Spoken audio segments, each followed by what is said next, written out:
What's up, everybody, and welcome to the Can You Take It podcast. It is November 23rd, 2014. I'm Dan Carter. Joining me today, we've got Jonathan. How you doing? Still here. Another day. Getting closer to Thanksgiving, so that's good. It is. Coming up on the holiday weekend, we got Adam here. What are you up to, Adam? Yeah, looking forward to the time off. Taking tomorrow off for my girlfriend's birthday, so I'm only working. A little bit of time off, we've just been working, we've been working. What you been up to? We're working. Just grinding it out. Just grinding, same old thing. 9 to 5 in it. And we got Brandon. I'm still enjoying the aftertaste of my lunch. We did have a delicious meal at a local Vietnamese restaurant down the street that we will need to be hitting up every Sunday now from now on because it was so good. And hopefully I will not spill And another Adam entire dumped drink in my Diet lap. Coke on his pants. So And I had to bring the full mop and extra towels. They're like, for my- sir, would you like to move tables? Yeah, my pants are still wet. Yeah. They said, don't worry, it happens all the time. They neglected to mention not for people over the age of 7. But we got a couple of topics to go into this week. I guess, we've got some issues, topical issues of the time. But I kind of always like to start each one out with a discussion about a film. And this is one we've all seen. 2 of us have seen recently. 2 of us love this movie. And that is Manhunter. And I thought we would start off by talking about it. Me and Brandon have loved it for years. Adam, I don't think had seen it before this Halloween. No, I had. You had? We let me Way borrow back. it like 10 years ago. I see. Yeah. And Jonathan saw it recently. Yeah, I saw it the other day.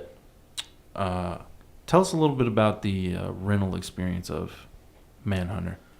Well, I try to support local business. I'll start by saying that. So I go to Black Lodge Video on a pretty regular basis. Kind of an indie local. Yeah. They still have VHS tapes, a ton of them, underground cult movies. Yeah, and they're starting to get some Blu-rays, but mostly it's a VHS DVD collection at this point. Are you only going there because Blockbuster is not an option anymore? Shit, Blockbuster would have been cheaper. These guys are $4 a rental. You go for the cool crowd that goes to... Well, they have a nice option. You can kind of shoot the shit in there with them. I think people like to go talk movies in there. Yeah, they have shows. They have punk shows, rock shows. It's a cool place in Midtown Memphis that supports kind of underground movies. So they do. They sponsor all those drive-in movie nights where they'll do like the Kubrick night, or they did the Memphis one where they played like Hustle and Flow and stuff like that. And so they do some cool stuff, and I like going there. And Matt, the owner, is a super cool guy, and you can just talk shit with him for a while. So we'd been watching all the Hannibal Lecter films, my girlfriend and I, and I didn't know about Manhunter until you mentioned it. It's like, oh, we need to see that, even though Anthony Hopkins isn't Lecter in it, and so she was initially didn't want to see it as much because of that, because he's so good in it. So we go and rent it, and he goes, oh man, people scratched the shit out of this DVD, so we had to make just a burned copy of it. And I don't know what they did to it. So they handed me the disc, and it's Manhunter Disc 1, just written in Sharpie on it, like you would burn at your house, which is what they did, the rental places in the house. And I put in the disc, and I don't know what they did to it, but it looked bad. I mean, it looked like a VHS rip. It was not good. The text in the beginning was just like super blocky and kind of pixelated. And it wasn't like it was a bad like film scan. It was that compression. The compression of the DVD itself was just... They probably put a dual layer disc and compressed it onto a single layer DVD is what I would... Yeah, and there's a lot of dark scenes in that movie that would be beautiful in Blu-ray, but just looked like garbage on what I was watching. That's what I was so disappointed to hear, is that your experience with it was not one of, the truest quality. It's such a beautiful film. One of my favorite DPs of all time, Dante Spinetti, and I love him and Michael Mann's work in the 80s and early 90s. But I think the visual quality is really one of the main features of the film. The soundtrack to me, I love it. I love the 80s vibe. It's a time capsule of that. Super 80s movie. It is. And I liked the music, but I didn't like how it was wall to wall. I mean, every scene and like every moment had music, I felt like. It's like a music video the whole time. You see that in Miami Vice, Right. where that music was so heavily used in the show. I mean, and he did that right after Manhunter. I think he did Miami Vice right after Manhunter. What, Could've what been year was going on. Manhunter?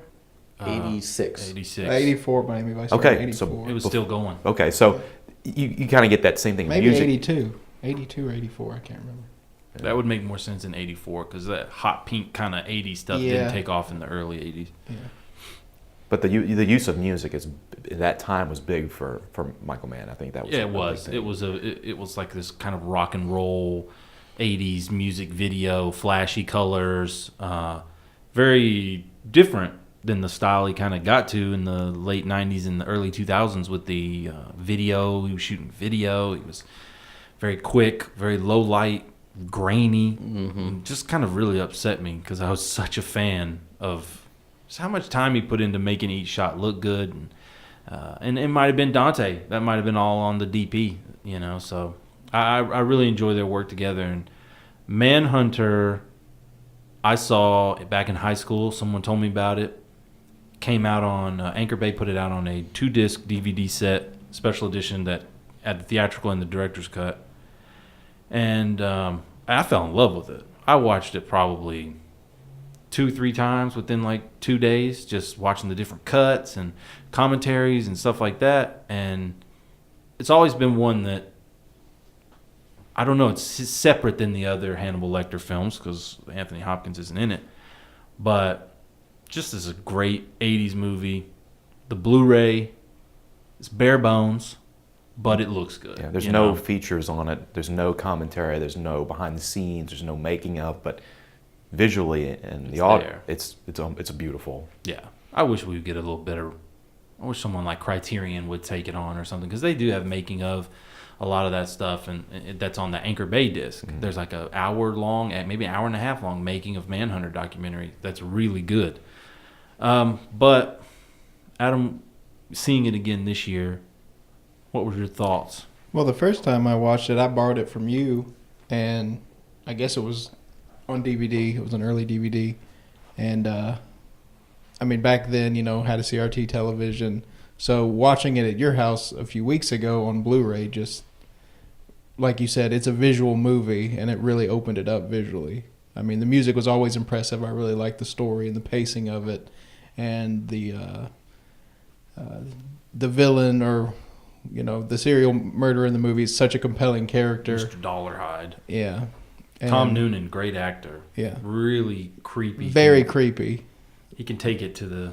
He makes you feel uncomfortable. Which I don't know in movies if I like it better when like they have a serial killer or a bad character and they look creepy, so you kind of know it at face value, like, oh, that's the guy I'm looking out for, or if I like the one that just blends. I don't know which one I prefer, but I see. Yeah, I see what you're saying there. but I really like. I mean, the creepiness factor made it, especially with, you know, him trying to cater to the blind woman. So Such a great part of the film. The tiger. Tiger scene is amazing. Just the scene where they're at the house and she's outside, and he in the next morning, and he runs out there and he's just like freaking out. You can tell he's just like so clingy automatically. He's like, "What? Well, are you okay? What are you doing now? What are you doing?" You know, and then what pushes him over the edge? yeah, it was just a total innocent I scenario. love the way it's shot. And yeah, and it's Got just something like on your hair.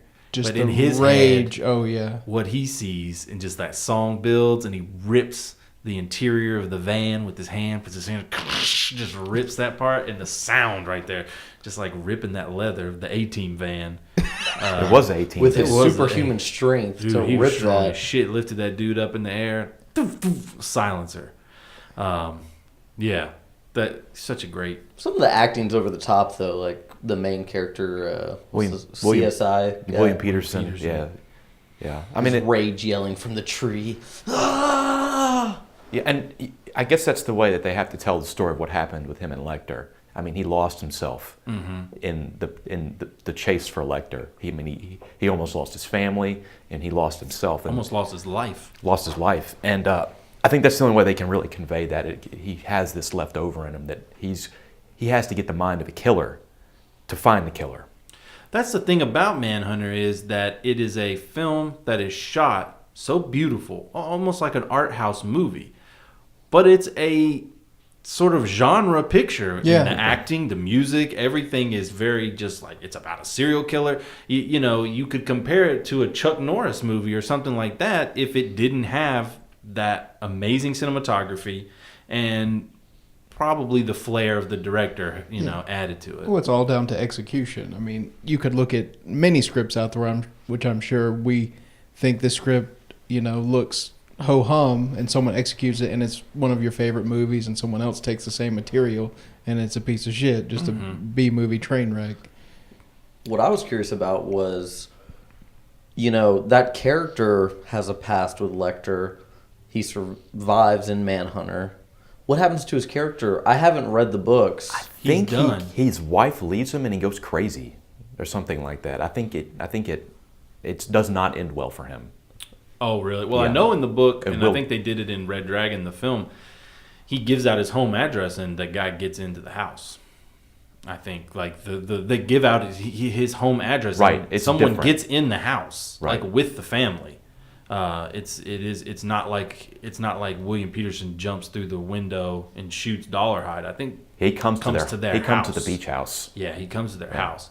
So I doubt she's as nice as she is at the end of Manhunter. Yeah, I think he loses everything. He's a shell of a man after it in the books. Yeah, I can't say enough good things about Manhunter. I Me love either. that movie. I'm going to go home after this and watch it again. it's so good. I love the scenes where he's dreaming on the airplane, where he has the pictures of the bodies in the suitcase. Little girl's freaking out. And then what he sees in his mind is his wife on the beach, and they use, I don't know what kind of lens they use to shoot it, where everything in the background's kind of like going in slow motion. You see the seagulls flying and the sailboat pieces, and his wife is like right up in the, and then you see his face, extreme close-ups. and then he just wakes up and it's the bodies and all that. And I love the scene where he I'm drawing a blank here. Keep going. I'm drawing a blank here. where he catches the scene where he figures it out. I love Right, the music that video. right. Where's Dennis Farina right there, and he's like, oh, pull the label pull back. the label off, and the music is building, and he's figuring it all out, and they're like checking on the phone. All right, pull the label back, Yeah, and it says Master Video Production. Transferred by Master Video. No, I love movies when they play with the medium in the movie. Like, I love a movie that has a lot of film in it, or photos, or like like Blowout or something like that, where they just like they're messing with the technology and manipulating it as part of the plot, And I always think that's so cool when It's a when that great job works. of building tension.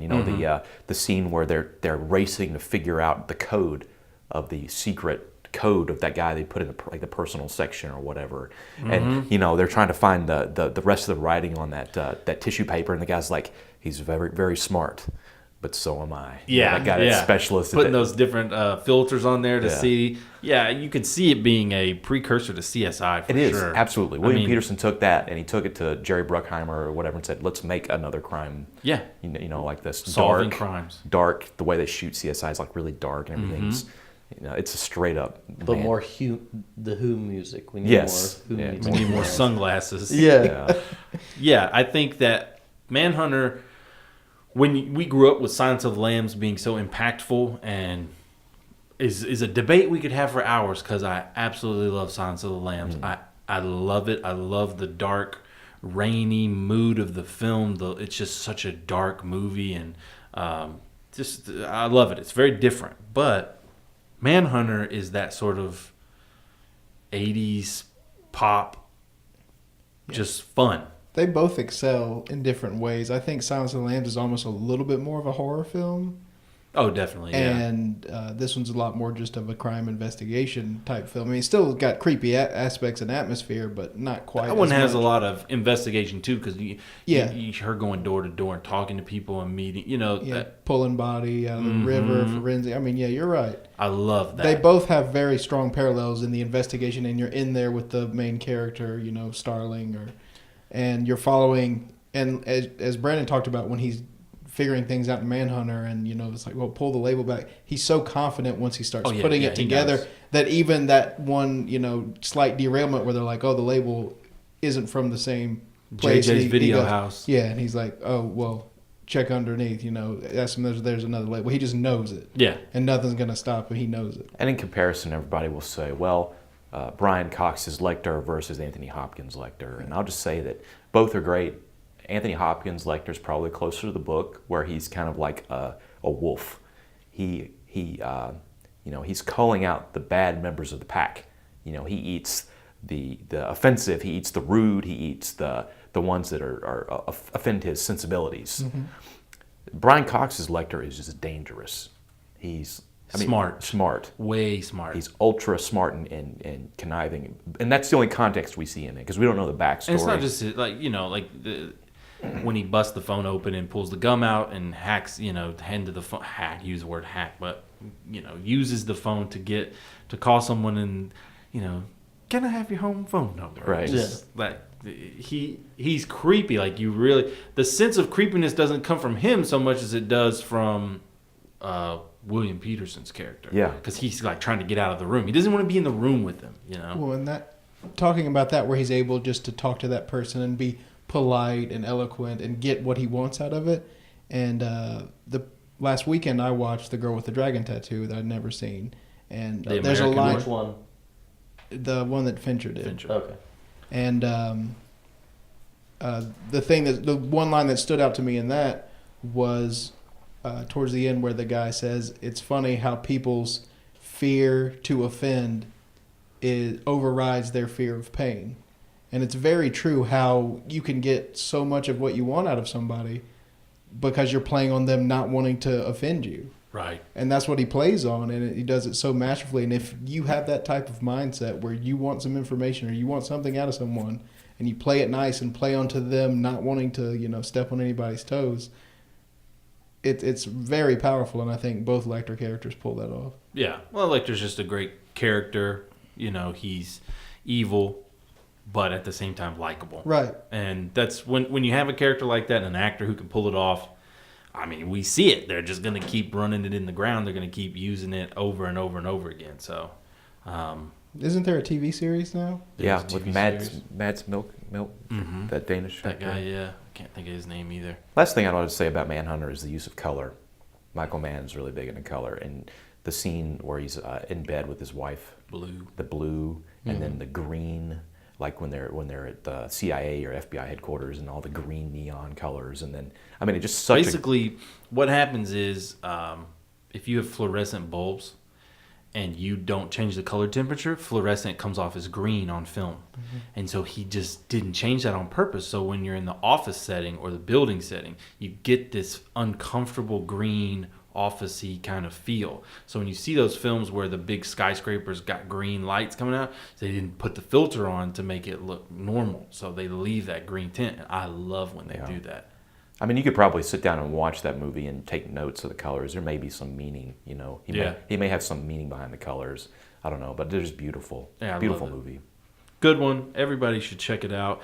Don't let Anthony Hopkins not being in it fool you. It is a great film. So next up, we've got a couple of things to go over. One thing I wanted to talk about was a little nostalgia, a little bit talking about VHS. And when I was growing up, there was always a couple of tapes where someone in your family had recorded a couple of movies on one tape. And I thought we would kind of talk about that tape for each of you. What movies were on that tape, if you had a tape like that, and how you think that tape impacted you as someone who views movies now. I know for me, I had probably two of them. One specifically had Return of the Jedi on it, which I think changed a lot for me, and it also had Pee-wee's Big Adventure and Disney's Swiss Family Robinson, all on one VHS tape. Just put that dude in, sit back, and let the day go. Go on a journey. Yeah, go on a journey of watching movies taped off TV with commercials. Yes. Because nothing better And than no one interrupting was- Yoda with a 1987 Toyota Corolla commercial. And no one was skillful enough, it didn't seem back then, or cared enough to try to like edit the commercials out or stop the recording and pick it back up. Oh no, you just let my You dad would dumped just it or leave them. program it. Yeah. Oh yeah, he would tape them all night. So it'd be an all night. It would be 6 hours. And like no one all had the movies. movie channels hardly then. Like Oh, no one's no. having HBO or Showtime. No, they no, were no, just no. getting kicked off, I guess. Yeah, but I mean, you look at that in those movies.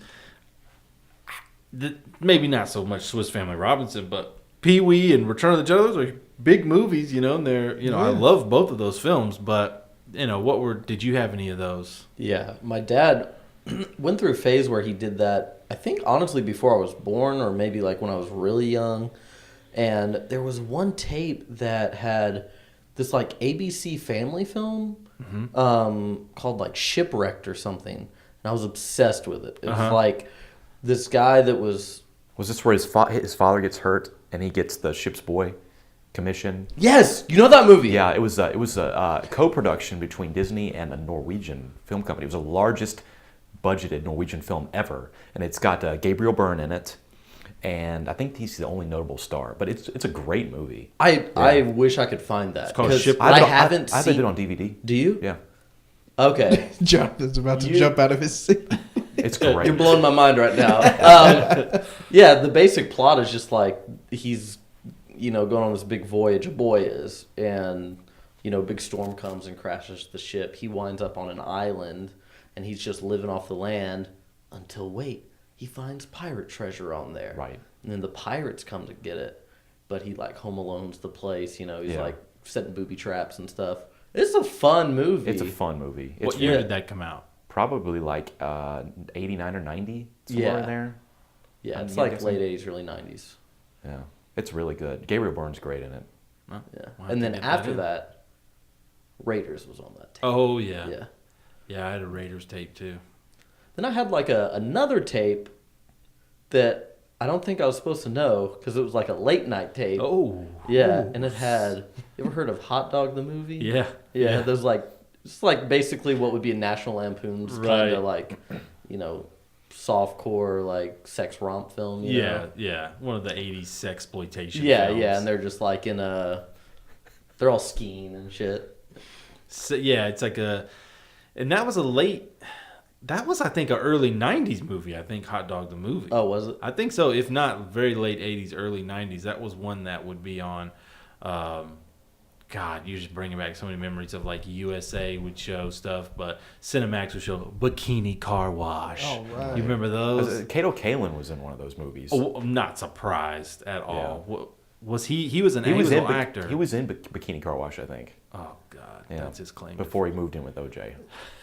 Now, did you say hot dog? They were skiing, like water skiing or No, snow it was skiing? snow skiing. Yeah. Snow skiing. Because nothing goes together with You- nudity like cold weather. I know. Exactly. You had one, Adam, called it had something skiing, and they were in the car with the guy, and he was asleep, and they pretended they Oh spun yeah, the car. What's no, that that called? was a comedy called Out Cold. Out Cold. That came yeah. out like the early 2000s, and it was Yeah. a pretty shitty movie. That but scene there was was one fun. scene that was so good. It was like, you know, kind of a college movie, and they were a bunch of college kids at a ski lodge. But one of their friends got like blackout drunk one night, and the prank they played on, they put him in the driver's seat of the car, and they loaded up in the car, and then 2 or 3 other ones were outside the car, and they just got in the middle of an icy road. And they wake him up, and they just start pushing the car from the outside. So it's just like doing donuts. So he wakes up mid donut in this car, In the and they're all driver's seat. screaming. And he's like, he just like wakes up, and starts shuffling the wheel, and he can't control it Isn't at like all. Zach Galifianakis in that? He might be. That You might I be. think who there's it We haven't was. like seen some- it in so long. I think there's We like were in some- high I think I school. loaned out the Yeah. VHS, and then like it just disappeared. What? Somebody took that? Yeah, big surprise. Son of a. That bitch. was, I guess, right when college started. So, like 03, 04. Yeah. Your mom used to just come home with VHS Mm-hmm. tapes she thought you might enjoy. About a 5% hit rate there. 95 were but shit. But as you will agree, she has forgiven every bad purchase she's ever made because she rented Sling Blade for us. Yes. And Introduce us to one of our favorite films of all time, Sling Blade. So all is forgiven, Mom. Did you have just mainly VHS, or did you have any taped off TV? Okay, well, Mine's totally different. The biggest VHS recorded off of TV that I remember is one that I guess my uncle recorded, but my cousin John, it was always Gaither Family Christmas. That would be more appropriate, but no. But it was always over at my grandmother's house, and my cousin John and I would stay over there, and it just stayed over at their house, and it was 91 or 90. Mm-hmm. Three Stooges marathon. Oh, they showed yeah. on Fox 24, or it was WPTY 24 with the like 24. upside down pyramid. Yep. And but the biggest standout, they'd have all these great Stooges episodes. I mean, it was like a 3 or 4 hour marathon, replete with commercials. And the biggest thing I remember is it was the year that a Mapco Express introduced a soda fountain, and also the year the Mazda Miata came out. So the Miata came out in '89, so I think it went on sale in '90. Joe Cool's down at the Mapco Express. That was his name. He went by Joe Cool, Yeah. local guy. He's actually a local actor now. He was in that film I showed you, Jonathan, His name called like Dennis or Dennis Philippi, I Okay. believe. He was in Across the River, that film I showed And you. he was in Hustle and Flow. Yeah, he's in there too. I know you're talking about, But he yeah. was Joe Cool, man. Yeah. Hey, man, this is Joe Cool down here at the Mapco Express. Come on down. We got free popcorn, Cokes, and Yeah, balloons like for the a- Wow, kids. how old is that guy? Because he doesn't. He was young, I guess, when He he, had a- did he's that. probably Yeah. like early He had a 20s. kids magic show they put on TV. That Dustin was Okay, on. we're going to talk about that in a second. But so he's out there. There's a red Mazda Miata convertible. He's out there, and about every second commercial cycle, he's out there with his Hawaiian shirt, his sunglasses on. He's got like a slightly curly mullet in the back. And he's like, "Hey kids, this is Joe Cool down here at the Mapco Express where they're introducing the fountain. We got a new 1990 Mazda Miata, and it's like red, and just like, man, that's the coolest sports car ever. It's a Miata." And but that Three Stooges marathon, they had so many good local ads on there that are Yeah. still imprinted. Remember a damn Apple Cinnamon Cheerios commercial? Still remember the whole jingle. Could do it because it was some Jamaican motherfuckers talking about Apple Cinnamon Cheerios. And the guy sounded like Baron Samedi from Live and Let Die. They'd be like, "Listen to the sound." And then Would it show like the cinnamon sticks? Yeah. And they're like, Yeah. I remember that one. And then he's like, all of a sudden he just goes, "Come listen." Just like this diabolical laugh. It's like, dude, it's Cheerios. Calm down. You eat that shit, dude, you're going to wake up in the grave, man. That's right. Some Haitian zombie Cheerios. Shit. Oh, that was a good time. I still wish I could find it. It's somewhere. Kids, they're never going to get to enjoy the fun of having some movie taped off TV, interrupted with commercials, and- edited for content, edited for time. It just seems like commercials have taken such a major slide. No, they were dog shit. There, I know, but they were They dog were. shit to where they were entertaining. They're entertaining now to they're us just, now because we're looking back on 20 years ago. You've Oh, I seen the know. outfits, but we've always had a special place for shitty commercials. Right. But you see, like, every ad now is the same thing. They either have that really lighthearted, like, ukulele jingle at the beginning of, like, yeah. every phone commercial and, every birth control commercial. There's that little ukulele jingle. It's either that or, like, something way too serious for the Yeah, subject what happened to matter. all the cereal commercials? Right. Oh man, they when we were kids, the cartoons, you would watch cartoons, it would be nothing but fucking Fruity Pebbles, Toys Cocoa and cereal. Puffs, Lucky Charms. Lucky Charms. They all had Cinnamon character. Cookie Crisp. They talked about that in that documentary. Have I you was had watching. Cookie Crisp recently? No. I remember that shit. That stuff was great as a kid. Well, had some about I'm a cereal 4 or 5 years ago. freak. I'm addicted to it. Terrible. Just sucks. Huh? It tastes like damn cardboard with cocoa poop pellets in it. And their mascot was just a furball looking thing. It was a dog, and they had like a jail bandit. Yeah, and yeah, he was yeah. always he was like The furball- Cookie the Crisp, furball. and they'd always Oh, be right, running. right, right. Yeah, yeah. Furball was honeycombs. He was just a ball of fur with a mouth, arms, Yeah. and legs. He wasn't an Yeah. animal. Yeah, that's what he was I'm just like, wow, I'm whacking. Like Taz. He's like Taz for yeah. honeycomb. Yeah. Yeah. Well, Remember, there was Waffle Crisp Waffle or something. Crisp. They had one with like it was grandma's like making it. Was it Oh, Waffle Crisp or oh. French Toast Crunch? One of I those. I remember think it that. was Waffle Crisp, but it was just like instead of like the Keebler elves, it was Yes. a bunch of grandmas in trees making cereal, something like that. I don't Not want to to be eat that confused with cereal. Rice Krispies and Snap Crackle Pop. yeah. Oh, this year for Halloween, I had to get me some Boo-Berry. They put the Boo-Berry, the Count Chocula. I've never had No, it any was of them. Frankenberry. I didn't get Boo-Berry. I got Frankenberry. It was good as shit. Really? I love shitty sugar cereals. I'm so addicted. I'm trying to kick them. Yeah. But I was watching this documentary and they were talking about back in the 80s, like they brought it a case up to the government to companies to stop being able to do that, advertising with cartoon characters Sure. But we food can that was advertise horrible. prescription drugs. That's well, fine. you know, but the government allowed it. The government stopped the bill, and then they were still allowed to advertise as much as they want with as much cartoon fun as they wanted to. So, I mean, we were inundated with cereal commercials. Like every commercial break would be 3 cereal commercials, and me and my brother we ate so much cereal. Yeah, and that's it. Like It's pure sugar. It cannot be good for you. I remember there was this guy's website I followed for a while, and he had a segment called "Steve Don't Eat It." He worked for Nickelodeon. I think he was a writer for Nickelodeon. But he would just like find like it was like silkworm pupa, like random shit he could find in the international aisle, just disgusting stuff. Yeah. But one of the things he ate was C-3POs. Yes. Which is just a Star Wars cereal. It was from like 83. Yeah. And so like a 20-year-old box of cereal still tasted perfect. Yeah. Because it was still in the vacuum seal pack, but still, that's not a good sign. You know, the most banging cereal back in the day Let's hear it. was the split box.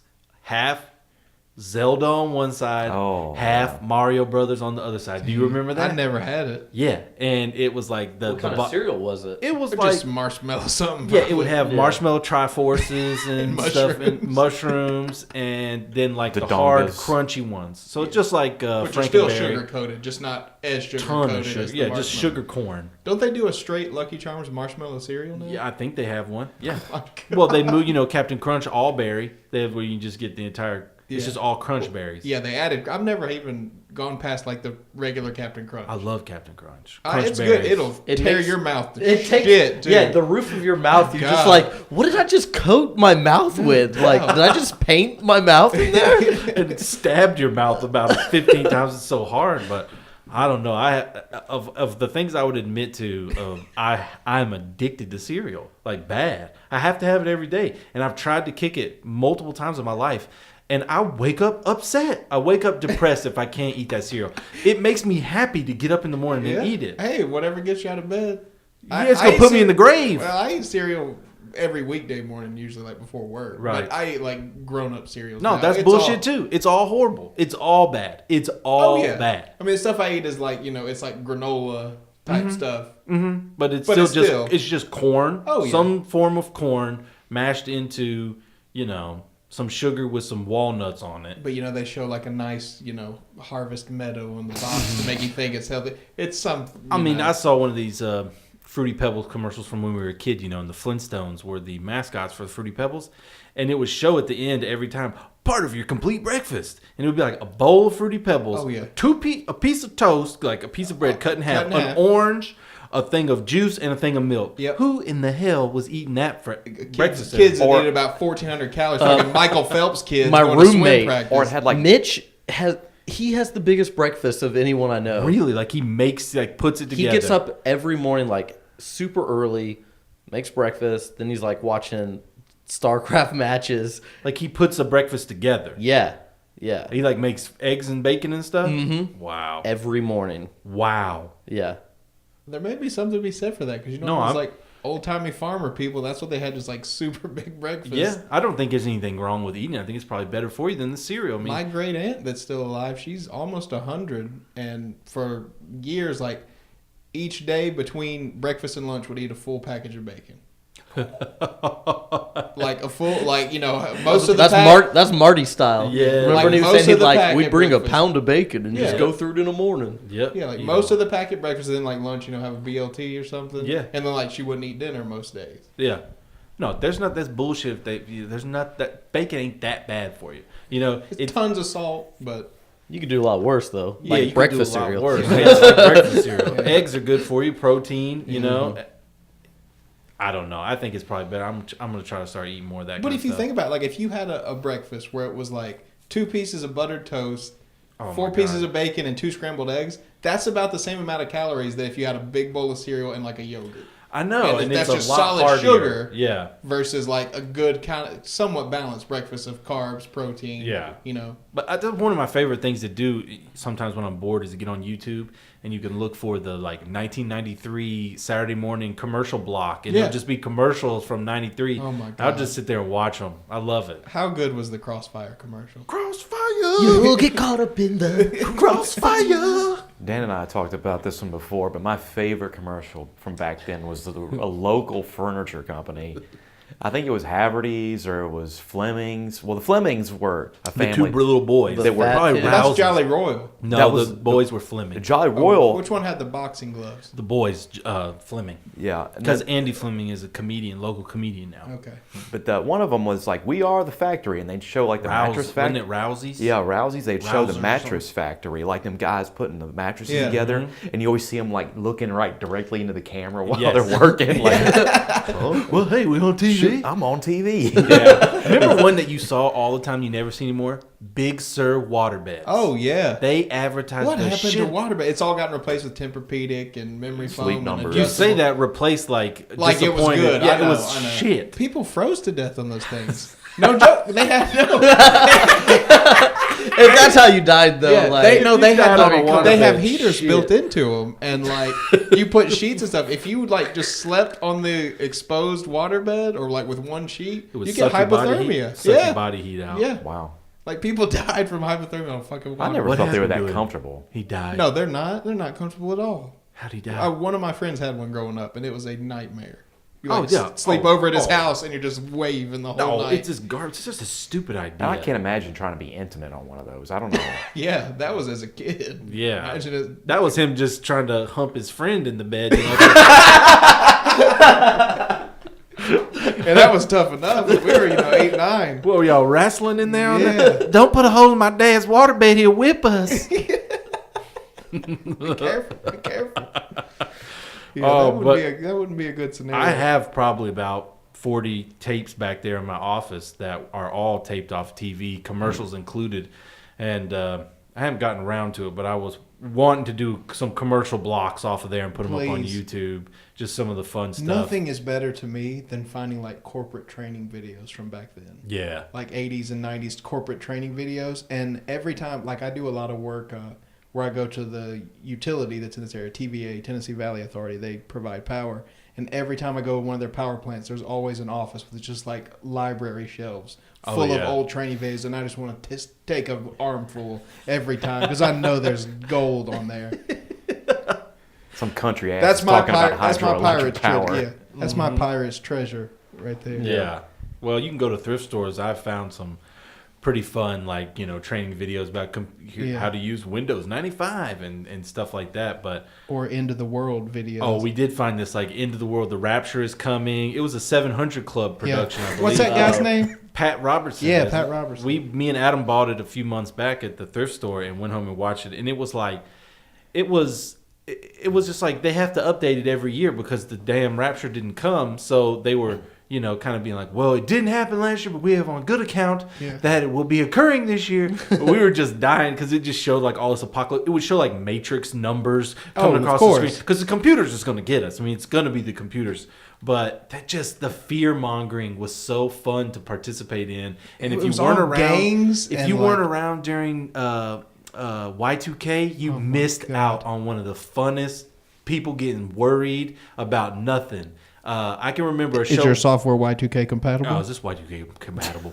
There was a TBN special I saw where it showed electronics coming to life. And a blender blending on its own, a turkey. I thought I was watching Maximum I was about to say, Overdrive. was it Maximum No, Overdrive? it was not. It was Emilio a Estevez. TBN special about how Y2K, you better watch out, your electronics are coming For alive. people who have no idea what we're talking about, Y2K was when the year 2000 hit, apparently when everybody did the original programming on computers, for the date, they used a 2-digit register. So the date was 98, 99. Then when it hit 2000, it would go 00, and there would just be a meltdown because the computer wouldn't know what that meant. Because there were no computers in the year 00. And It was really disappointing, though. I remember. Okay. I wanted something to happen. I remember New Year's Eve, 1999. I was in St. Louis on a church trip to this big church thing, and we all got off the bus and held hands and prayed that the computers wouldn't take over. Lord, please let the machines not kill me in my sleep. I remember they did the countdown, and I was literally like, "Are the lights gonna go out?" I was a little bit worried. Well, let me tell you what I did to play into that. I was at a New Year's Eve party that year in '99, and I guess we were 8th, 9th grade. It was ninth grade. Ninth grade, And some girl I was friends with, she had a big party, so there were, a good split of people. There's probably about 20, 30 people there, and quite a few parents. And we were all having fun, and I remember going outside at some point and saw that the servants' entrance where the power came into their house, their panel board was outside. Mm-hmm. It wasn't in the garage or anywhere. Their main panel board was outside, and so... That was a lot in Collierville. That was in our house.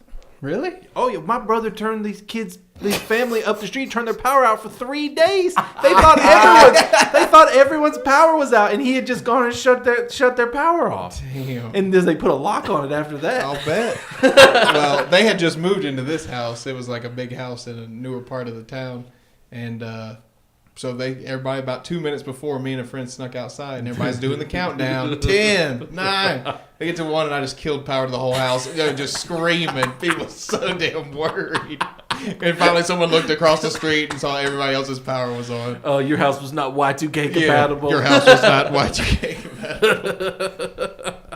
Yeah. Oh, nothing's better than just when people buy into some bullshit en masse. Oh, and you can play on it. Well, when people are got scared rich. of computers, I love it. I love seeing people getting worried about some computers and computers taking over. That shit just cracks me up. We didn't hear Brandon's VHS tape. Oh yeah, Brandon. Oh, there's really not a lot to Did you tell. have one? I think we had some. Mom and Dad were really big about video rentals. So every Right. weekend, we would get 2 or 3 movies every weekend, and they would get 2 or 3 movies every weekend. Yeah. So we didn't really tape a lot off of TV. We had, I think, the second Ewok movie on VHS. Yeah. And I taped a lot of stuff myself. I taped a lot of MST3K episodes on VHS. Yes. And that's from Knight Rider 2000. I think I had that on remember VHS. Really? Yeah. I taped a lot of stuff myself, and I still have some tapes at home. Yeah. But yeah, I had some things. But we rented so much stuff, we didn't really tape much on TV. Right. I mean, And we didn't have cable for a long time. We just would rent VHS. oh So. no, we just didn't like- have cable for years. People just can't even relate. Like back then, if you just the fact that you could record something off TV and rewatch it later was mind blowing. Oh, like, it was amazing. Like I have this captured and frozen that I can watch it anytime I want. Now it's just pull up YouTube, whatever you want, right there. There was something there was an old show, sitcom or something where they got the idea of that was like astonishing, and they put the tape in to record the show, but he didn't know that you had to hit record or like operate it. It was like, I want to say Roseanne or something. I don't know. Maybe it wasn't Roseanne. Maybe it was in the 80s, but some sitcom. And the whole episode was about how excited they were to get a VCR, and then how the dude didn't know how to use it. That was comedy. That was a whole comedy show right there. But yeah, a VHS was a huge part of my life for sure. Because my dad taped like 30, 40 tapes. He had so many, and they were all old movies. Westerns, old horror movies like Dracula and King Kong and stuff like that. So we didn't have cable. Right. I can remember when we got a new VCR, he let me have the old VCR in my room. I was probably about 9, and they got me a TV that year, and watching Psycho for the first time, never seeing it, not knowing anything about it, like got to experience it unspoiled. The Birds, the original, The Thing. Just so many good classic movies, and that's probably why I like old black and white movies so much, because it's like we watched them all the time growing up. But what would you say was the VHS that you wore out the most? Batman. The first Batman. First Batman. I probably watched that 2 summers. I probably watched it. It came out in 88 or 89, I think. 89, I think. I watched that movie probably 150 times. Wow. I would have it on all day, and I would watch it all. I could say that movie from the beginning to the end. I had the whole memory. What was it about it you liked it so much? I don't know. Did you have other tapes? You chose that one over, or was that kind of... That was my go-to. I always watched Batman. I just liked Jack Nicholson. I thought he was really cool in that. The music was fun. I don't know. The atmosphere is so good. I watched that movie so many times. I was never really exposed to it that much. I knew about it, saw it on TV, but I don't know. I never watched it that much, like ever. I had it growing on up. VHS as well. I liked it a lot. Yeah. I still like. It still holds up. I think the atmosphere is so cool, and Nicholson does such a good. You are my number one guy. Jack Palance his ass. Yeah, he's good. Pick up the gun. Pick it up. I probably have a 3-way tie here. You can tell different periods of my life what I was watching. Mm-hmm. I remember I watched the hell out of The Mask with Jim Carrey. My sister and I wore that one out. I forgot about that. That makes me think of a story of our old buddy Patrick, who was in the early Can You Take It videos with us. And Patrick told me one time that when he was young, he watched Ace Ventura so much his mom took it away. That would get real. Like, any Jim Carrey movie except for Dumb and Dumber I'd throw on it like out the loop window. would be tough. Yeah. But the funny thing is I had kind of a 3-way tie. That's the only one that I haven't seen since I wore it out when I was 9, 10. The Mask. And I haven't seen it in 20 years. I'm sure it's hilarious. Yeah, I'm sure it holds up. Hold up great. And then after that, it was Young Frankenstein, which still is I think my favorite comedy still. Yeah. And then the Star Wars original trilogy. I'd put those in You every go to night. sleep. Yeah. Yeah, and just go fall asleep to them. So I've sleep seen the sounds. first 20 minutes of the Star Wars movies over and over and John over. Williams, take me away. I guess for me, it was, what was it? Aliens, for sure. Even at a young age, I was watching that all the time, scaring my sister with it and stuff like that. And then, what else did I watch? Monty Python and the Holy Grail. Oh, wow. I don't know why I actually had like a purchase copy of it, and my Yeah. parents never really bought VHSs, so I don't really Huh. know why I had that one. Just materialized. Yeah, it was just like one day it was there. I don't know where it came from, and I was just like, cool. And I watched that all the time. Yeah. And then probably Little Mermaid when I was younger. Oh, Lindsay's, Yeah. Watched a Lindsay's lot gonna of- love you for that. Well, Watch a lot that of was Little one Mermaid. of the topics I kind of wanted to talk about. But Clamshell status. Disney movies. When I was younger, Little Mermaid for sure. I watched a lot, and Disney's Robin Hood. I wore that, but even at that age, I was wearing out Temple of Doom. Like Temple of Doom, getting your heart pulled out. It was just like the closest to like graphic horror I could get my hands on, and I watched it and Raiders. I liked Raiders a lot, but I was, what did it come out in 88 or 89? Last Crusade, 89. Yeah. I was it 5. Was it that late? Yeah, I was 5, and they took me to see it. That's how much I loved them, like the VHSs of it. So that's not the earliest movie I can remember seeing, but probably the second or third movie I ever saw in the theater. And I remember being so loud, and the Hunt for Red October trailer came on before it, and it would just like hurt my ears. It was so loud because you just weren't exposed to anything that loud. But Indiana Jones was my first big love. And then I remember I discovered that Return of the Jedi tape. And every year NBC So would that was play. the first one you saw. I saw them all backwards. Okay. So NBC would show Empire one night and Return of the Jedi the next night. They never showed the first film, ever. I don't know why. So watched Return of the Jedi. I was like, this is amazing. What is this? What's going on? So, Empire came on, watched that, and I can remember my brother being like, yeah, there's the first one. And you get to see Han Solo meet Chewbacca. I was like, what? I gotta see this. Which doesn't happen. So here's The first meeting of Han Solo. Oh, you get to see Luke and Obi-Wan meet them, right. I guess is what he meant. I like to think that he was just lying to you Yeah, as an that's older what it is. brother. You get to see him Trust meet. me, you don't need to think Yeah. he was. He shut people's power out, I dude. was telling Veronica today how he told me that you're never able to tell right from left. It's impossible to tell. My brother told me that it's impossible to tell right from left, and I believed it for a long time. Never thinking you could tell. They just switch all the time, I guess. I don't know. I was an idiot. But my dad, I said, Dad, I got to see Star Wars. I got to see the first one. So we went to our local video store, the one that was over by Kroger. It was the smallest one in town. Yeah, I forgot what that one was I don't remember what it was called either. Video World or something? Video Magic or something. Movie Town. There was one over across from Pizza Hut, across that parking lot. What was that one called? Like Yeah. where the Pizza Hut was across Yeah, the right. parking lot. I think that was the one. Yeah. It was real small. They had the little like spin racks. Didn't have it. Yeah.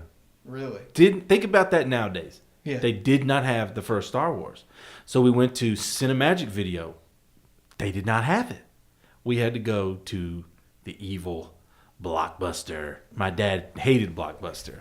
And Well, it was a good reason because I think 2 times when Blockbuster was here in town, somebody drove their car into it. Drove through the window. I got the pedals My mixed pedal up. switched.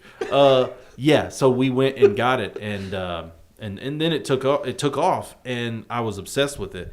And I saved up my own money and bought the first Star Wars and got the sequels for my birthday. I wore that tape out, that first Star Wars movie out. But here's the funny thing: that year, or a few years later, Young Indiana Jones came on TV. They premiered, and I saw at the end of it, George Lucas. I was like, that guy he created Indiana Jones and Star Wars? I remember turning around to my mom and just literally being flabbergasted. I'm like, he's the greatest man of all time. He's the greatest man how of that all- opinion would Yes, change yes. later in life. How you would learn to loathe him. Yeah. But yeah, I remember that. But kind of like you, I had phases for sure. And definitely the big one for me was Phantasm. I watched Phantasm like you did Batman every day after school. Phantasm's going in while I'm doing my homework, just for the music, soundtrack. Just loved it, obsessed with it.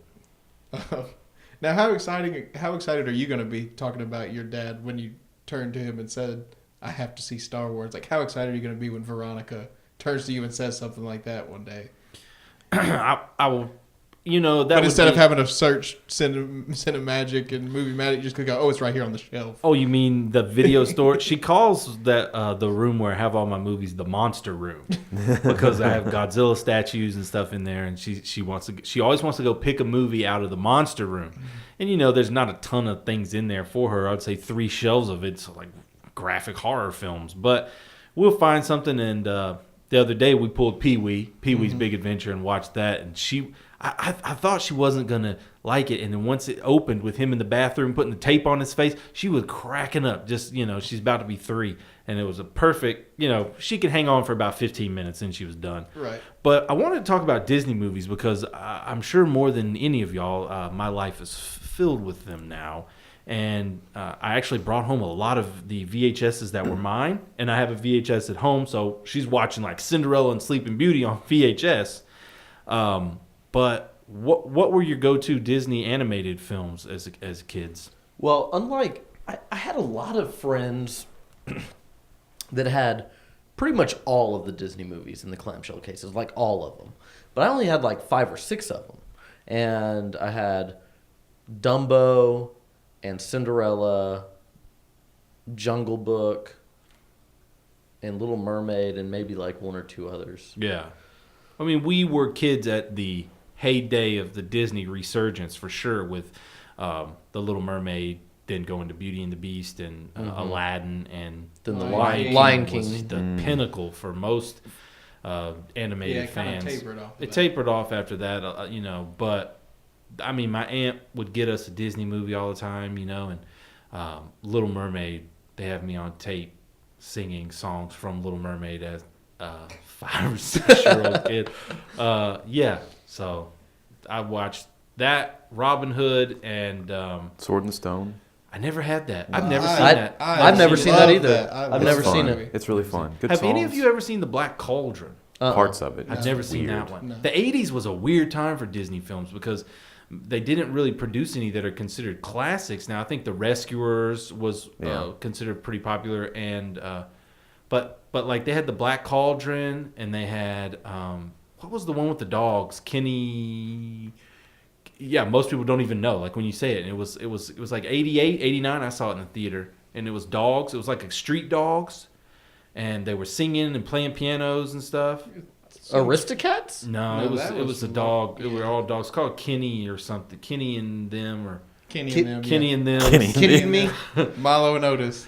Oh, I love Milo and Otis. Yeah, that is great. I like but- The Rescuers, though. I liked that one. Yeah, Yeah, the that's Rescuers cool. and the Rescuers Down Under. Now, do you guys Who remember? did All Dogs Go to Heaven? That was Don Bluth. Okay. And I had that, and I wore that tape out, and that was so. It still probably would make me sad. The little girl doing that voice was just when the dog died, and she's such a poor kid. It was like taking the sad Right. cartoon to the. They don't do that shit no more. I mean, they Right. might have some sad stuff, but that was ridiculous. It's like. Yeah.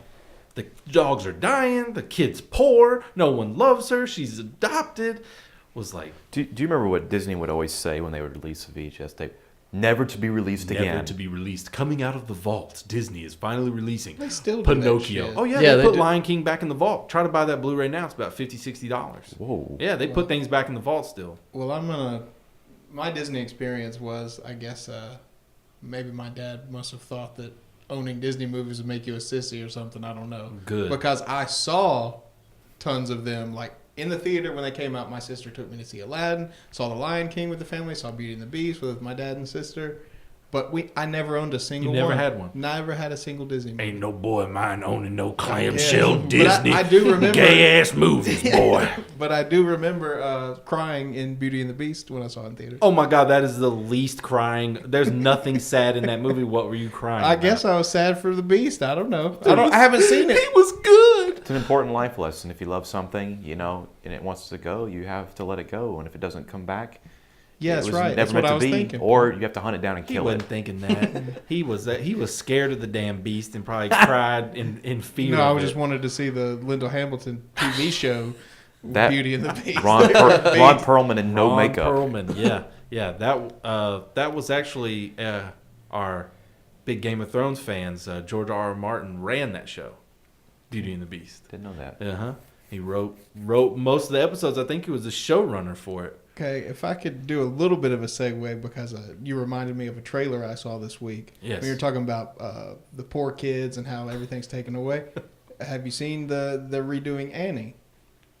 With a black cast? Yes. I heard about it. I haven't seen the trailer. And I think Cameron Diaz is the lady who runs the orphanage. Yeah. Which, as she gets older, she keeps looking creepier and creepier, so it kind of fits. Her looks- mouth just keeps growing. She looks so different than she did when she first got into movies. Yeah. So weird.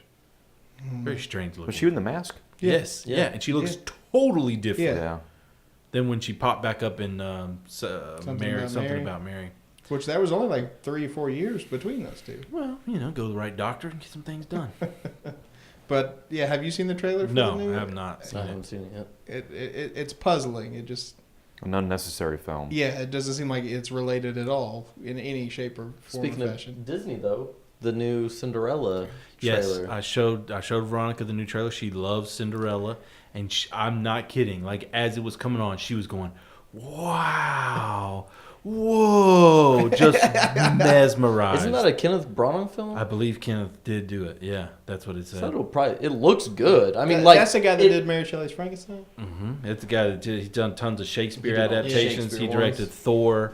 And Rob Stark's coming back from the dead. Yep, Rob Stark's back with his CG enhanced blue eyes in that movie. Oh, really? Yeah. Oh, there's that no was- way your eyes are that blue. That was It's so over the impossible. top. I don't even know why they did that. I don't know either, but you got Kate Blanchett as the evil stepmother. All right. Yeah, so Disney moving into the live action, taking their old.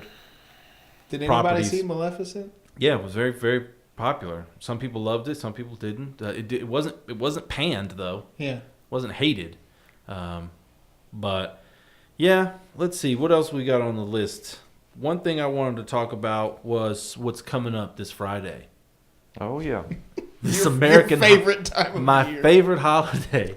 For a second, Not I Thanksgiving. was like, Thanksgiving. "What's Friday?" It's Oh. the day after Thanksgiving. I was like, The oh, yeah. blackness. The blackness takes over the heart of America. Not What racist. What do they call Not it? racist. No, not in a racist way. I'll tell you, we talk about Black Friday, and my wife is from China, and so she's not really familiar with the insanity that is that day, and how you go and they advertise all these sales, and of course we know you get there and you have to fight people, and it's usually some kind of crap TV you never really wanted for $150 off. It's no real good deals. You could sit at home on Amazon and order everything you needed to order For $50 more, probably. and get it shipped to and your have house. it shipped to your door. No, I want to wait in line for 2 days and piss in a pot. Hey, let me tell you something.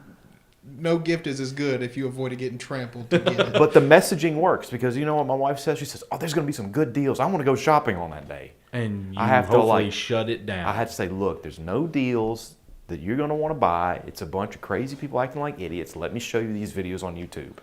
Oh, so you showed her. So she saw Oh, somebody got man. a suit put on them.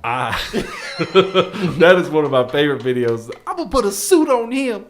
when the people go wild and attack each other and they trample, and someone inevitably dies. There will people that will every die year. from this. And that there is not another death that is possible to happen to you that is stupider than dying on From Black shopping. Friday. Dying while shopping. For Dying, Christmas. I got trampled at a But TJ Maxx. nothing is more representative of America to No, me no. than how, like, It's not even about the sale. no. It's become a family tradition Yeah, it's and part camaraderie. of the holidays. They love now. it because they get to do things with their family and they get to stay up late, and it's like hunting again. They get to Yeah. hunt something. It and goes back to that. It just shows you that, like, the confines of what makes society function are so held on by a thread. the brain is still got that Oh, monkey yeah, in we there, got that man. monkey brain. And it wants tablets, baby. I want them TVs.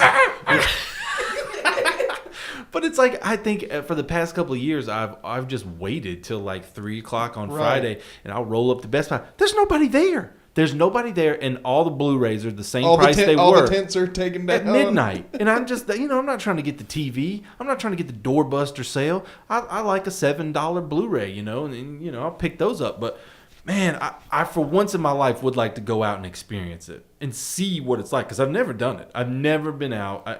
But I think it would be the people watching alone. You'd have to pick which one you think would be best, though. If Best there was Buy- still a Kmart around, that'd be the one to hit up. Well, what was crazy, even at Office Depot when I worked there, Yeah. Really? they did deals. Oh, Well, yeah. They would get special items in that they don't even normally sell, Yeah. just for Black Friday. I bet you that Best Buy So over by the annoying. mall is going to be nuts over there on Germantown Road. Target, Yeah. Walmart. All that stuff on that Walmart road will is going to be insane. insane. Oh my God, yeah, Germantown Road would That'd be the worst crazy. in the city. It'll Yeah. be the worst because Yeah. the lowest quality people live on Germantown Road, of all races and creeds, and it's like the most like cheap ass I'm gonna like hit up Big Lots, dude. suburban hell out there. Yeah, but, and you see these people, and they did a show about it. I remember watching it, and they they sit down after Thanksgiving dinner. They have a map. They draw out a schedule, and they put down the items they're going to pick up at this spot. We're going to go to Target, and we're going to grab the deep fryer, and then we're going over to Kohl's, The Fry Daddy. and we're going Friday. the Fry Daddy. Then we're going to Kohl's, and we got to get that 47-pound teddy bear, and then we're going to Target. It's just it's. But like you said, I can understand the appeal because it's like you're going into that primitive urge to acquire and that you might not get something. That is enough to drive Americans into a frenzy, because how often are you faced with not getting to get something in Yeah. this country? You can get anything you want. It's online, you get it, but there's this idea that it's limited, Yeah. and I might not get it. They got Xbox Ones for $300. I'll cut your ass to get that, Yeah. And it's like $50 to put yourself in that much of an But overdrive. it's that appeal. It's that bonding experience. Just like if we all got together and went Duck to see hunting. a midnight movie or go hunting or something. It's Right. like you bond over the hunt. You do, and The hunt and kill. Get out there and go conquer. we bond over making these poor employees have to come to work and deal with this. The and videos it's such a that middle come out. finger to the rest of the world too. It is. We're bonding over acquiring shit we don't need. Well, I've kind of wanted to Black Friday kind of lead into something I want to talk about, and I may want to do an ongoing series on this because it's something I've been thinking about a lot, and it's the collecting mentality, and I probably suffer from it more than anyone here, but at the same time can probably look at it from different ways. But YouTube, I subscribe to a lot of people who collect and collect heavily.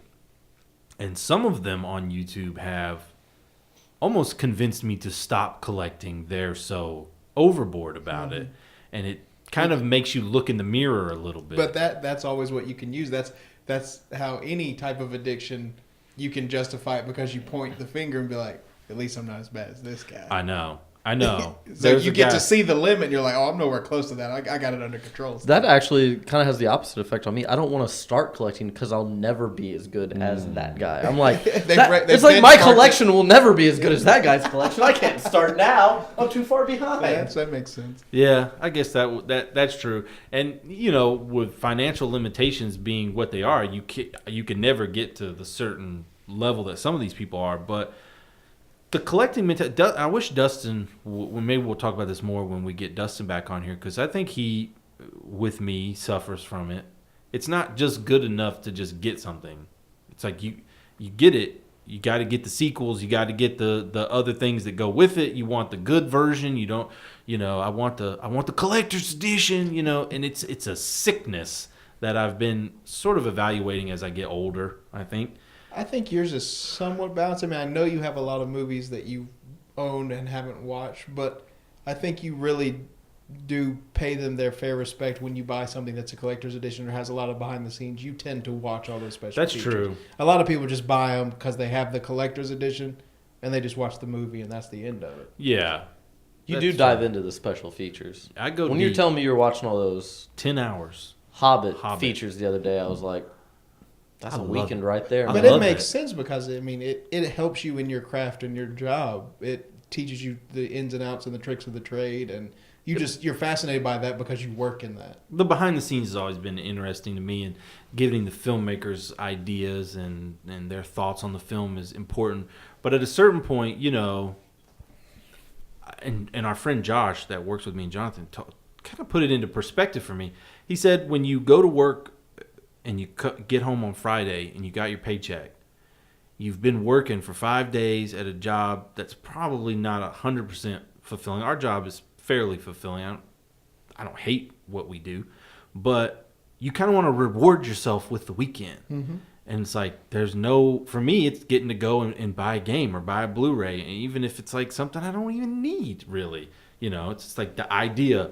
And he was talking about that system and how we're trapped in that system. And that is like, Friday night, go spend your money. So you got to go back to work on Monday to get more because you spent all the money you made. That's exactly right. We're running that rat race. Yeah. You're absolutely right. So I think that could be an ongoing thing to explore. And maybe when Dustin sits in, we can do a video about the collecting. And he got real into collecting the wrestling DVDs and stuff like that. I'd like to talk to him about that because That's it's some like, worthless shit right there.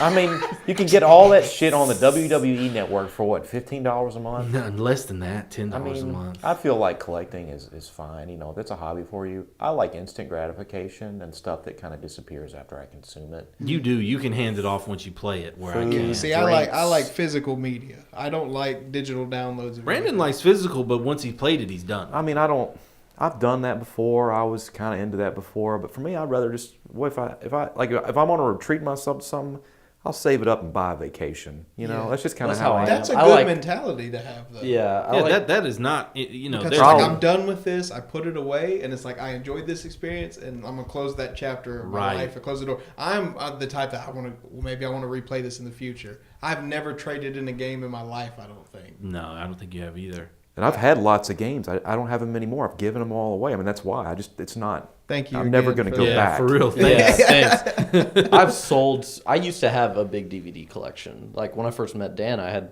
hundreds of DVDs. Yeah. Just through the years, I've sold almost all of them off. And It's got to be freeing, though. it is, but Yeah, at the 'cause I same get time, anxiety. there's often times where I just want to pull something off the shelf, and I'll be talking about something, and I'll be like, "Oh, you need to see that." I don't have it anymore. Gotta go find, I Yeah, gotta go that's find true. it. That is frustrating, but like, yeah, I agree that that's freeing because I'm not a huge collector, but I definitely have things I collect, and video games is probably my biggest thing. If my pockets were deeper, I'd probably collect cars, so it's a good thing. No, for real, yeah. 'Cause- I mean, I have 3 copies of Nightmare on Elm Street on Blu-ray. Yeah, that's a sickness. It's like every release I had to get it. So the problem is what happens when the new format comes out. That's the thing for me. It's Yeah. like there's always going to be a new format. formatting Same gets you. media is going to be released again. I'm usually of Am the I gonna have to opinion buy it that if again? I have it in one format, I'm not going to buy it again. My unless double you- dipping is not bad. I do not like when you Do see. we need to call Rachel?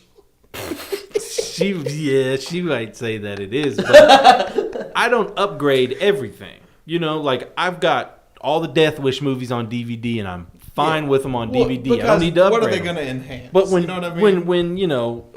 when Jaws comes out, I'm upgrading. Yeah. I'm getting that, and so yeah, I don't know. But I mean, for me, like I'll pick up games, especially since we've been going on some of these game hunts. Game hunting, we got And, bad there like, for a minute. We always look for deals. We'll Yeah, I'm cross not check it gonna on break the Amazon bank. and be like, okay, the cheapest this is going for on Amazon is $20. It's here for $12. Yeah. Let's grab it. And I've been doing that for a few months, and I tend to like always make good purchases that I intend to play, but some of them are You don't have enough time. Right, you don't have enough time, and then I start getting anxiety about like I bought these things that are just being unused. That's the anxiety I live with every day, my Right, friend, and right. it's bad. And So I just learned to let it go. It comes at 8:00. Veronica goes to sleep, and I have a decision to make. Do I play a game? Do I watch a movie? Do I get on the internet? Do I speak to my wife? What? That usually gets passed over. She would prefer that I play a game or watch a movie. Don't you have a game to play? You got a lot of stuff on the shelf. Sometimes I'll be like, hey, you want to watch a movie or something? She'll be like, okay, what do you got? I was playing The Simpsons over here on my I'm tablet. playing Simpsons Tap over here. Oh, she fell asleep tapping last night. I walked in her room and they had a damn tablet on her face. She was asleep with the tablet on her face. It fell on her face. And She I'm was tapping. kind of jealous of that too, because it seems like my girlfriend plays the shit out of some like Candy Crush. Your girlfriend now? My girlfriend for right now, yeah. She played the shit out of like Candy Crush and something called Bubble Witch, but just those tablet games that are Shovel just stuff, yeah. But it's just like that's got to be kind of freeing because you pick one and you just kind of stick it out. Right. And That's the bad true. thing is I like to collect and play a variety, but I also have a lot of old favorites that I'll play the shit out of. So I'll Right. pick Diablo back up, or I'll go back You've and play. beat Diablo 76 times, I think. And now she's playing it with me, so it's just Right. back down the rabbit hole again. Well, I think collecting is when I did the Halloween videos, those are sort of collecting videos in some way, because some of that stuff I had purchased recently, and I love the YouTube videos where they collect, and sometimes I think it helps me not to collect because I watch them get it, and I don't know, it sort of satisfies it in some sort of way. Oh, they got it, let's see if they like it or not. But I think I would like to do an ongoing exploration of the collecting mentality and see if I can't break some of it, because it's bad. It actually, I would say, cripples me in some ways. Like there have been times where I've like Rachel will tell you where I didn't get the slipcase for something that I had the slipcase for all the others, and I'll just like lose my mind until I get it. I didn't get the South Park big That's box one of my edition. favorite Rachel stories. You can just see the anger come back, flood over her when she talks about it. Like for 3 days, he was looking for this damn slipcase, South Park. And they send him on Amazon. They just send him the regular. They send me the keeper case. Well, even the other day you were talking about, I move a lot, and the other day you were just talking about, I can't move. Yeah. I got too much shit. Like you just, it's like I'm it's dug like, in here with my DVDs. I can't leave this place. I've boxed them up so many times. It's not even funny when I did have to move. And I'll tell you what, man, I've gotten rid of quite a few over the years. I don't even have as many as I used to movie-wise. I cleaned house. But, this is something I thought would be interesting to talk about. And, Yeah, I like that. I like that. I mean, because I personally, I love to come over to your house and look at all your stuff. I mean, it's fun. It's like going to somebody's, if you're into guns, going to somebody's got a gun collection Yeah. or whatever. And I Yeah. love to do it. But for me, I don't have a place for it in my life or in my house right now. I've got a pretty good sized house, but I just don't have any place where I can make it my own. I've got too much other stuff going on. And so for me, I kind of feel like I couldn't do that. I couldn't have that going on. I need to be able to, if I had to leave my house tomorrow, I'd just take a few things and I'd be fine.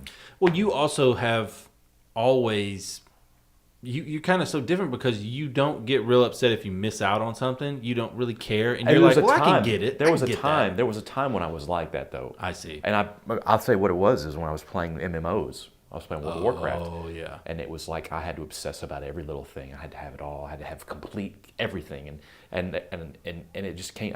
One day I just said, I can't do this anymore. Yeah. It doesn't matter. This stuff doesn't really matter to me. Right. I get a high off of other things, But going that's such a places. sign of maturity, and there's people who haven't been able to do that, and they're just stuck in that hole. That's I the don't- thing, I don't want to discourage you from collecting though, because I like coming over to your place. Right, and that's a pressure. Yeah. is like we're like, man, you got to come see Dan's Well, collection, see all Dan's his got horror the movies, collection, and dude. it makes it worse on you because you got to keep that There's level always, up. Yeah, there's always this idea, like, for me, more so than normal people, someone would be like, hey, man, did you see that? I'm like, no, I've never seen that movie before. And they're like, you have never seen I this hate movie? when people do that to and me. it's like, no, I haven't seen it, but I've seen lots of them. It's it's impossible to see everything. But you have that bar set to where like you got to keep collecting because you're that benchmark for like But amongst that's our the group thing of friends. online, though. It allows me to no longer be any benchmark because these guys take it to the next level. Yeah. What Like we're talking about here is nothing. You see all those guys with the videos and they have behind them. This room would be full. Yeah, would be- this is amongst our friends. Like I used to think I was good at like Command and Conquer and real-time strategy games. Yes. Then I played StarCraft online. I was like, oh, I'm a piece of shit. Got like I can whooped. beat all my friends like 301. Oh, Yes. Bronze League.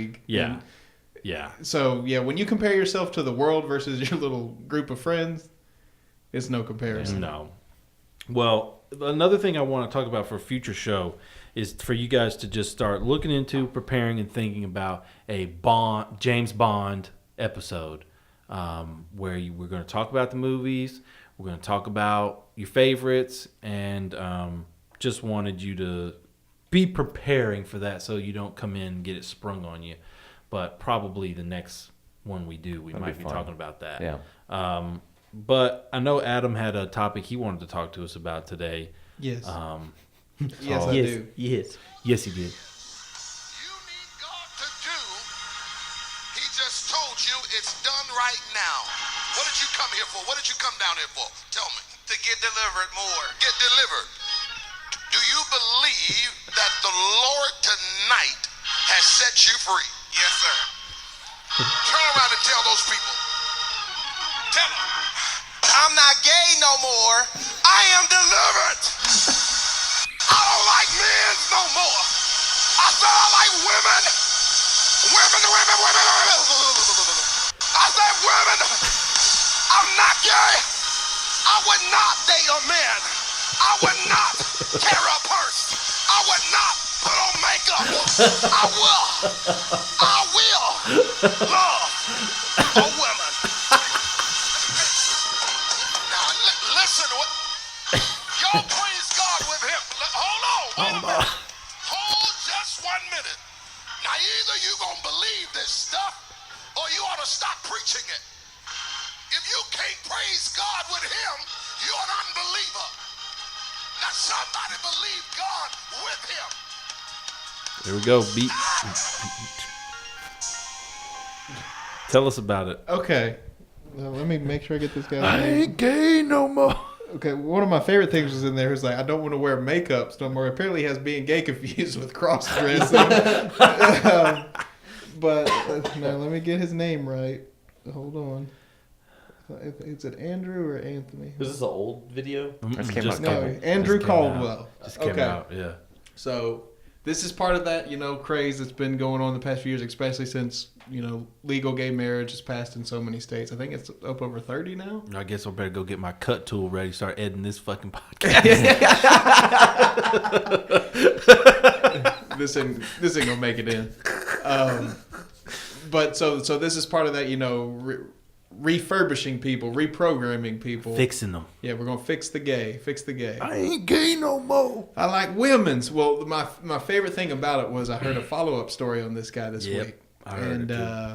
Apparently he was arrested for Being gay, for soliciting a male prostitute. He's still gay, and was trying to bribe this guy, or he had apparently paid for the prostitute, and the pastor from that sound clip bailed him out, paid his bail. And he said that That's a good community leader. Yes, he is. And he said that the devil put that man in his mouth. Oh. but he still was not gay and liked women's. And I don't understand this need to fix people, fix that. It's obvious that I saw somebody came out, an actor that was on Everybody Hates Chris, the Chris Rock show, and was talking about how the black community is so homophobic. Right. And it's kind of a problem. I mean, there are homophobes in the white evangelical Definitely. community, definitely. But Definitely. it seems like, because we live in Memphis, it seems to be the black community and the evangelical black community seems to be extremely hard on homosexuals. They are. And it's sad. This is a sad story because I don't know if the guy's trolling them or if he's honestly trying to find acceptance within his community. And I mean, if he's gay, he's gay. You know, it is what it is. And you're not gonna change that through going to church. The idea that there's a way to fix that through divine intervention is ridiculous. So it's sad that he went up there and did that, unless he was just trolling them and messing with them. He wanted attention. Yeah. He wanted attention. He's keeping his 15 minutes going.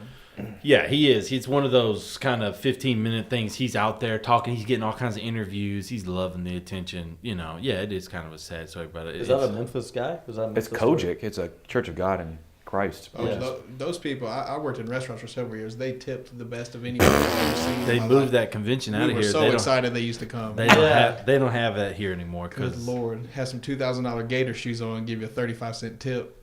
Mm-hmm. Don't spend it all in one place. That's right. Well, that was a funny-ass video, though. Just makes me I love when it's like you just get to experience something and then sit back and it takes care of itself automatically. Yeah. So it's like, I'm not gay no more. A week later, sucking a man's dick.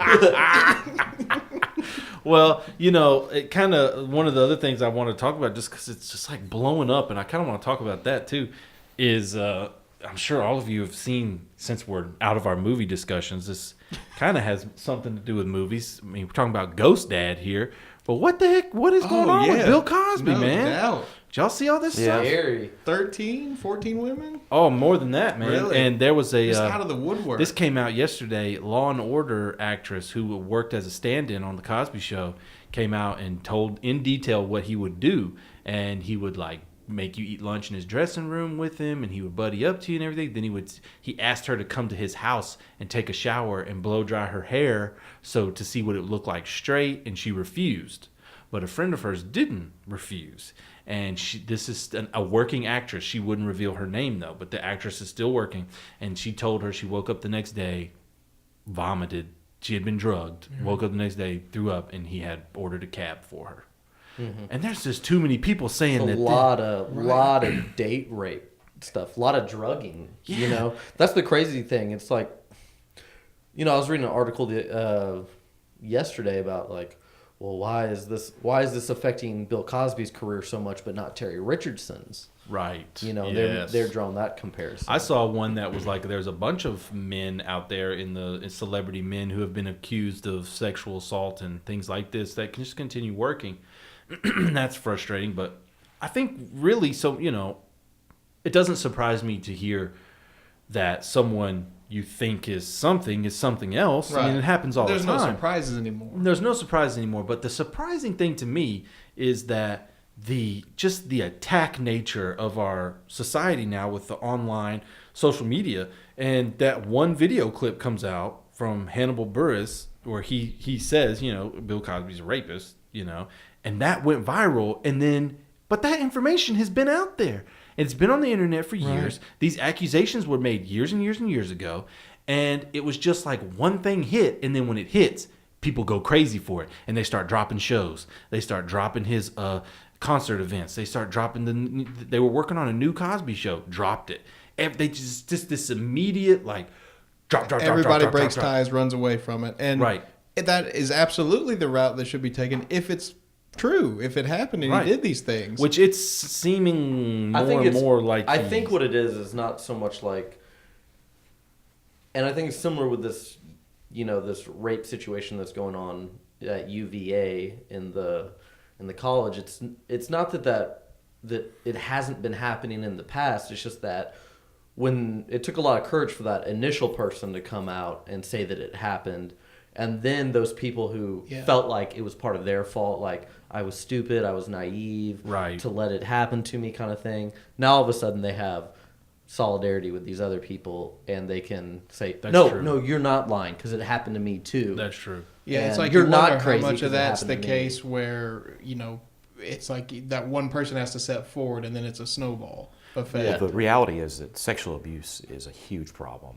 And it doesn't come out because of the shame associated with it. Right. People feel shame about it. So it's just sexual abuse happens on a basis that we don't perceive. Yeah.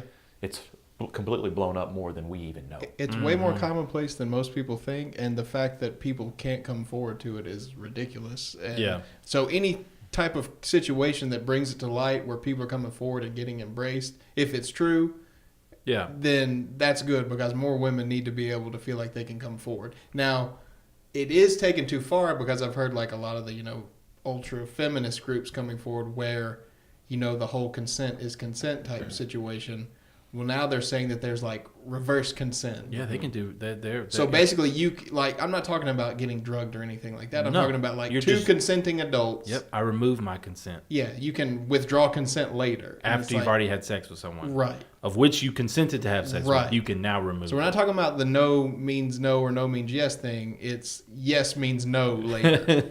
And it's like, you can't have that kind of power. I mean, of course, women need to have power to come forward and not feel pressured. And if something's happened to them, to be able to do something about it. And people... Well, it's just, and Bill Cosby, we grew up with him. I mean, the Cosby Show. He was, I saw somebody refer to America's dad. Right. And I truly felt that way. I loved the Cosby Show. Yeah. But I'm just not the kind of person, like you said, that gets surprised by anything anymore. No, I don't give a fuck what he did. If he did that, man, he's a horrible human being. But it's not going to be like, the thing that's really surprised me is just like the people turn into animals and like go after people. And, he can say what he wants. It's not looking good for him. But there have been cases where people may not have done something. Right. And people go after them. This idea that we're on the internet and we'll just tear you apart and tear you down.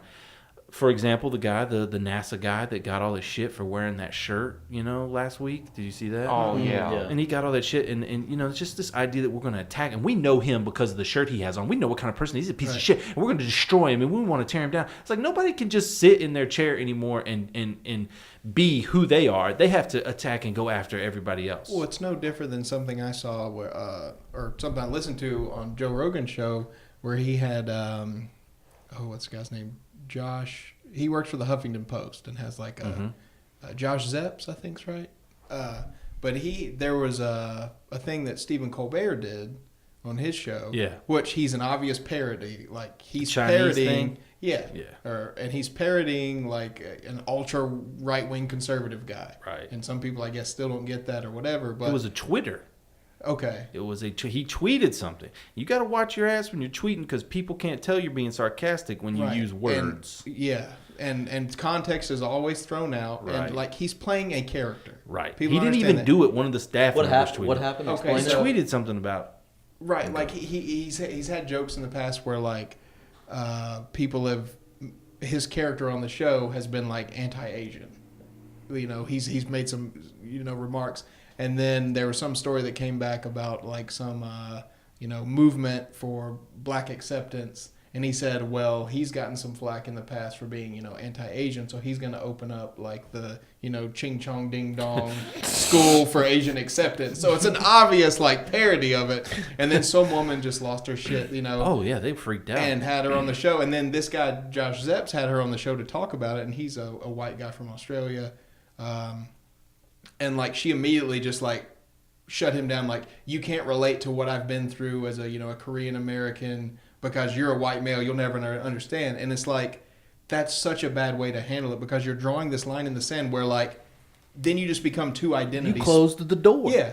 It's like this guy could have been on your side and agree with everything you're saying, but you just blocked him out of your cause. Well, my favorite thing was when Jimmy Kimmel was interviewing children and he interviewed a kid about like who America's like enemy was or something, and the kid, or who America should attack somebody. China. And the kid goes, we should attack China. And he was like 5 years old. People protested the Jimmy Kimmel show. Well, Chinese people did. Yeah, what, are you protesting a kid who's speaking off the cuff? Yeah. I mean, you can't protest someone it who's got big news a child. Well, the CCTV, that's the Chinese state television, play that up big because if you ever, I'm not going to get into this too much, but if Chinese TV plays anything, all their news coverage is about the United States and about bad stuff that happens here or rude stuff that people say here about China that hurts their feelings.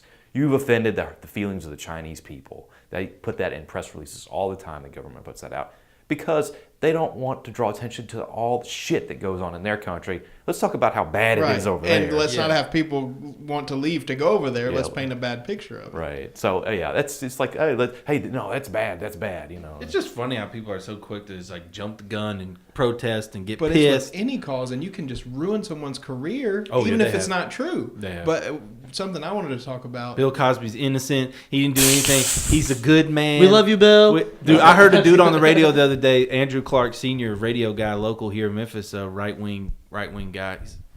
He was like, Bill Cosby's a good person. He has to be. He has to be a good person. I know he is. Why? Like, yeah, exactly. But no, like he made this image up in his mind because he played Cliff Huxtable that he has to be good. person. God has to exist. He has to. I know he does. He has to. Well, same thing. So yeah, it's Yeah. But I thought it was, I like to end the show with a topical news discussion That's something that we can edit out. Yeah, well, that's something that I wanted to talk about that kind of leads into that, talking about just how something can catch on like wildfire, and everybody rallies behind the cause, and it's so taken advantage of. And I'm probably the only person in here that watches football on a regular basis, but football. But the NFL has just become it's not even really about sports anymore. No. It's just a platform for causes. Yep. I mean, the whole month of October, everybody's wearing pink, and it's basically come out where they've kind of slowly started to, under the table, split ways because Susan G. Komen and that foundation and like the Breast Cancer Foundation, the NFL, Bill Burr credit for that one. just pocketing money. Susan G. Komen is horrible. I mean, helping cancer and stuff is one thing, but just the amount of money they take compared to the amount of money they donate, and not only that, but breast cancer funding is the most overfunded of any compared to like how many people actually and it die has from, like die it has a from it every year. 98% survival rate. Yeah. I know it's bad, but pancreatic cancer has like a 4%. Yeah, but it's I not know. a sexy kind of cancer that can be marketed. It sells. Right. I mean, they did a whole documentary. I watched it, and it was about the original woman who created the ribbon, and it was a sort of a tan color ribbon. Susan G. Komen went to her and said, "Hey, we'd like to take the ribbon," and we got this. She said, "No, I don't want you to take it. This is a ground roots campaign to help." They took it anyway and just made it pink. Yeah. And then they started putting it on yogurt. They started putting it on cereal boxes There you go. because they found that the word breast, sells more products. I'm if it's on sure. something. It's ridiculous how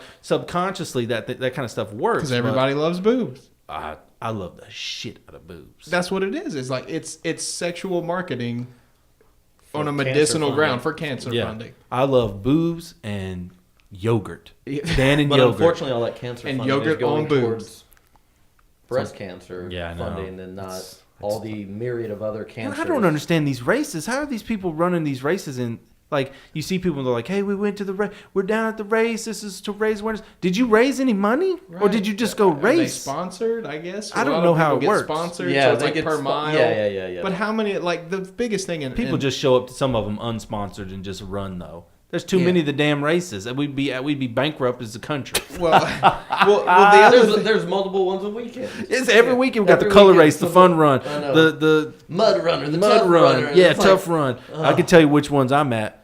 None of them. yeah, none run. The butt none run. run. I'm saying, do Butt they have run. that on the Wii? Can I? Can get I that? raise money on my couch somehow?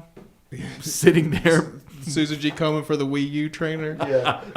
You get the pink Wii remote. Street Fighter for breast cancer awareness. Chun Li's a big proponent. Hey man, Street Fighter the movie, animated movie. We got to see him. What? Chun Li got naked in Street Fighter the animated movie. That had to have been made in Japan. It was made in Japan. It's an anime. You don't remember that? Yeah, I thought you meant there were some new ones coming out. No, I mean the old one, the animated Yeah. one. You got to see Chun Li naked in the shower. Yeah, no doubt. Cool. But it's just like, especially this time of year, yesterday we see the Salvation Army people outside ringing the bells, and it's like a lot of those are very good charitable causes where most of the money makes it to the end user. Right. And some like UNICEF, like March of Dimes, I think is good, Salvation Army, but few like UNICEF and Goodwill's a piece of shit. They They resell are all bad, that. yeah. And it's like CEO makes a if ton of money. 2% makes it to the people you're trying to help versus 90%. I found some deals at the Goodwill though, so I ain't trying to shut them down. I found some Criterion collections in there for cheap. At a Goodwill. Oh yeah. Dang. Well, one thing I like to talk about is Brandon. We both have positions as business people in charge of businesses, so we get hit up for charity all the time. Yeah. Well, How do you feel about that? I'm very conservative in this view, and Milton Friedman, who wrote the book Freedom and Capitalism, he argues that charity, a business charity, is unethical because the purpose of a business is to make profits for its shareholders, and donating to a charity takes away from those profits. So that's actually unethical as a business to give money to charities. So if you want to give to a charity, give personally, but don't solicit for a company to give a donation. They solicit so much. I mean, I know there may be some tax benefits or whatever, Yeah, but and it that's looks why nice. most companies are doing it is for And tax it's breaks press, or for press. But It's marketing. That takes away from the bottom line. But I would like to announce that I have donated to a charity last week, Oh, really? and as a business. And Is it the Dustin McCullough Travels No. America Fund? No. Yeah, what is this? It's the Firefighters Foundation. Okay. But I would just like to announce that coming up in April, everyone in this room is getting to go to the Eddie Money concert at the Take Cannon me Center. home tonight. Yes, I'm shaking, baby. yes. We 4 got tickets 4 to tickets to Paradise. Eddie I Money. love Eddie Is Money. this real? Yep, I bought them. We've got 4 tickets to 4 Eddie tickets Money to Paradise. at the Cannon Center to help the Firefighters Foundation here locally, and that's my kind of charity. When you get something back. You know, Eddie Money did a cruise in the Caribbean, and it was 2 tickets to Paradise, and he was like on a week-long cruise, and he had would do like it was one of those like You sent me a message. You cruise sent me. ship sank. It was like Brandon sent me the message. He was like, "We got to go to this 2 tickets to Paradise." it was like this broke ass little cruise ship that Eddie Money and like one guy from Foreigner was on there. You got 2 tickets to I Paradise. still really do like Eddie Money. Hey, well, hey, we're going. and Man. he's performing. Eddie ain't Yeah, got no money. It's That's no why he's longer a performing. cover. You know what I mean? He's gonna be there, from what I understood. Yeah, we're going to Eddie Money. That's awesome. in yeah. April. I think it's in April. Oh, Yeah, at I'm the Cannon excited. Center. Yep.